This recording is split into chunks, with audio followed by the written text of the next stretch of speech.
ఈరోజు ఇడ్లీలోకి టమాటా పచ్చడి ఎలా చేయాలో చెప్తాను. ఎందుకంటే బాణలు పెట్టి ఆయిల్ వేసుకొని ఆవాలు వేసుకోవాలి. ఎందుకంటే కరివేపాకు వేసి ఉల్లిపాయలు, ఎందుకండి సాల్ట్ వేసుకుంటాం మితంగా.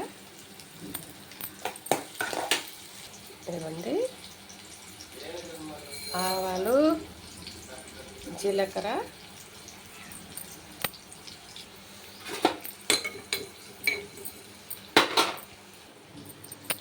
ఇదిగోండి అది ఆవాలు జీలకర్ర వేగిపోయింది. అది గిన్నెలోకి తీసేస్తాను. ఇదిగోండి ఉల్లిపాయ వేగిపోయింది. టమాటా పసుపు వేసేసుకుందాము. మిక్సీలోకి ఆవాలు జీలకర్ర వేసి మిక్సీ పట్టాలి. ఇదిగోండి ఉల్లిపాయలు 2 వేస్తాను. ఇదిగోండి కారం వేస్తాను. కారం వాడినాక వాటర్ వేసేస్తాను.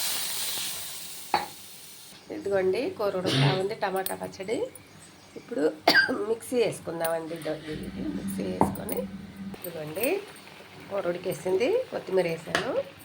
ఇది కూడా మసాలా కూడా కొంచెం వేసుకోవాలి. అదంతా ఇడ్లీలోకి బాగుంటుంది. ఇలాగ చేసుకోండి.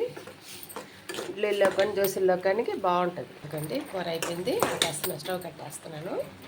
ఎందుకండి నేను చేసిన టమాటా కూర నచ్చితే లైక్ కొట్టండి, షేర్ చేయండి, సబ్స్క్రైబ్ చేయండి.